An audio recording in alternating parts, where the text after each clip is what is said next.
And then the other big takeaway was, as we went through, I found a community that through the books and through Church 101 that gave me a language and I'll say structure that put skin on the skeleton of my theological, ministerial training and belief structure, that just packaged it in such a way that I went, this is my clan.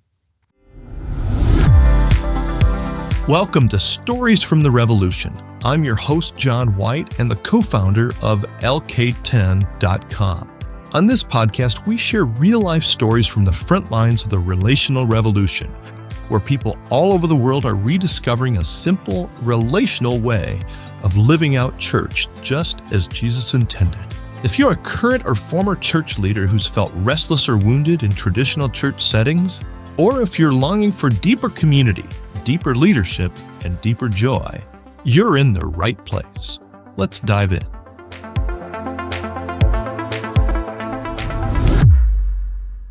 Have you ever been told you were wanted, only to find out later you were never truly welcomed? Bryan Larson knows that feeling well.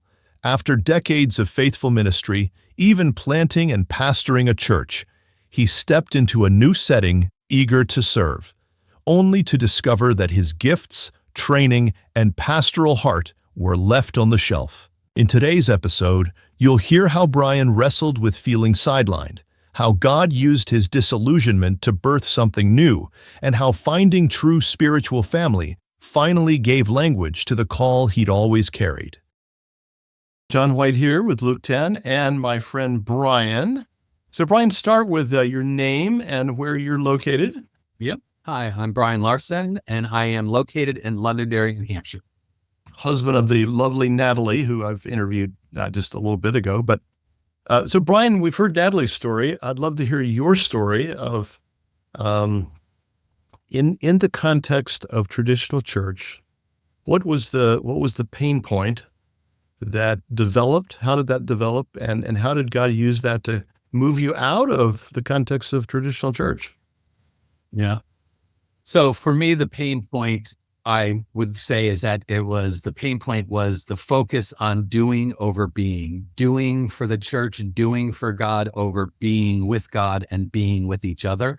And so in the last traditional church 7 years ago now, when we met with the pastors to say, hey, we're leaving our pastorship of a church that we had planted and led for 14 years or so, and that we feel God's calling us to you. How do you see us fitting in as, you know us? And so they were like all excited that they really needed our pastoral gifts and also our training gifts.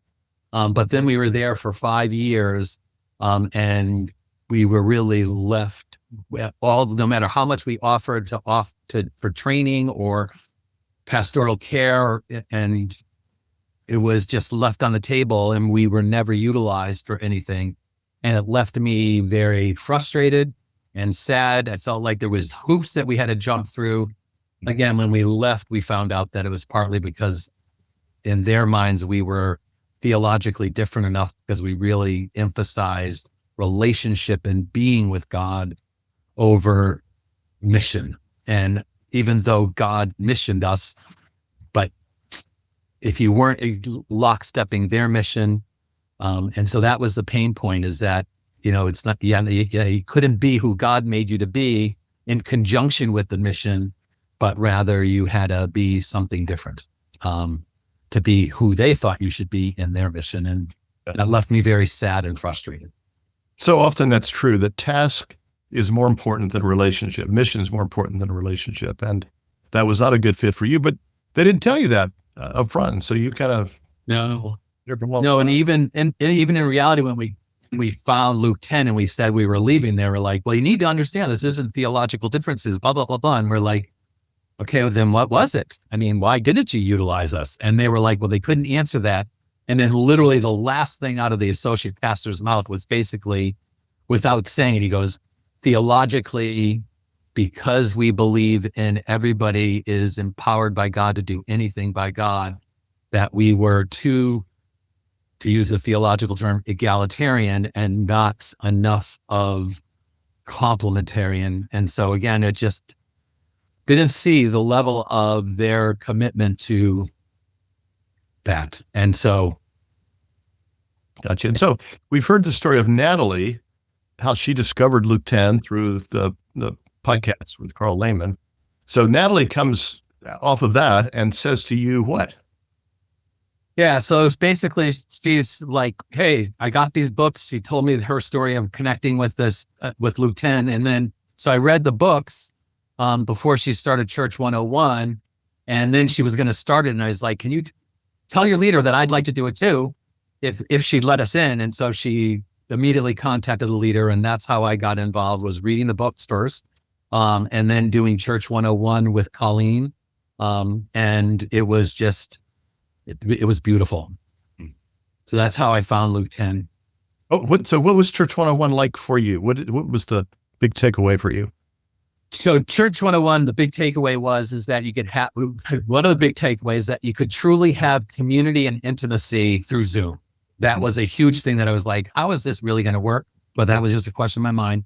And then the other big takeaway was, as we went through, I found a community that through the books and through Church 101 that gave me a language and I'll say structure that put skin on the skeleton of my theological, ministerial training and belief structure, that just packaged it in such a way that I went, this is my clan. Wow. And I think both you and Natalie really function as elders in the best sense of the word. Earn maturity, as Dr. Wilder would say. And so we value folks like you who are able to do that with so many people. But I'm sure where you're located there, and probably through Zoom calls as well. Mm-hmm. Yeah, I would say that that's true. And that was, even when I was a very immature believer, God thrust me into roles like that I was like, I can't lead that. I just came back to Jesus at 23 and moved back to Connecticut so that I didn't fall back into my very prodigal ways when I got right with God. And literally 1 week home, the guy that kind of like was starting to mentor me was the associate pastor and youth pastor. And so he's like, hey, we're going on this retreat. I need another chaperone. Will you come? And I'm like, hey, I'm less than a week sober and you want me to go be a leader on it? Okay, I'll go with you.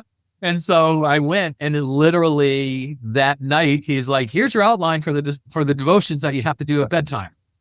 And I'm like, yeah, I don't even know how to devote myself, let alone to help somebody else do devotions. And so anyways, and it was really powerful. The 3 guys that were in my cabin, we connected, and it was amazing. All of the training in my traditional church from a child, the knowledge came back, and literally applied wisdom because of what I had just gone through for 4 years. I had all of this knowledge, and then I went through hell of my own making for 4 years. And then I come back to God, and God, in working with these kids, young teens, boys, God was imparting wisdom to me as we just chatted about, this theology stuff and this truth in scripture. Here's what it means to me now after I've come out of all of this crap.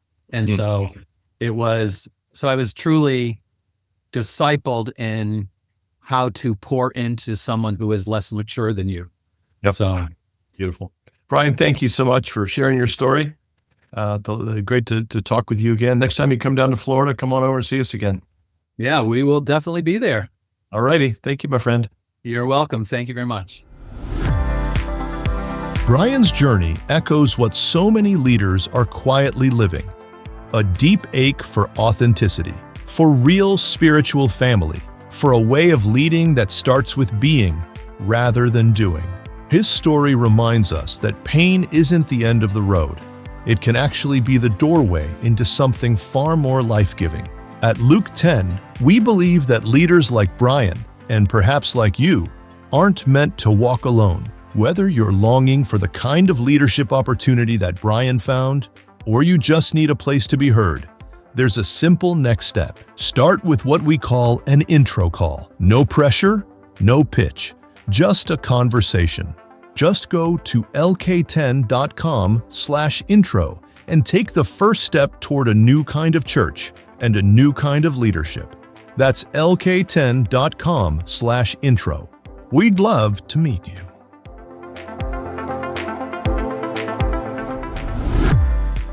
Thanks for joining me today on Stories from the Revolution. If today's conversation stirred something in you, would you please consider passing it along to someone who needs to hear it? Just tap that share button and send it their way by text, email, or social. Until next time, keep listening, keep loving, and keep leading like Jesus.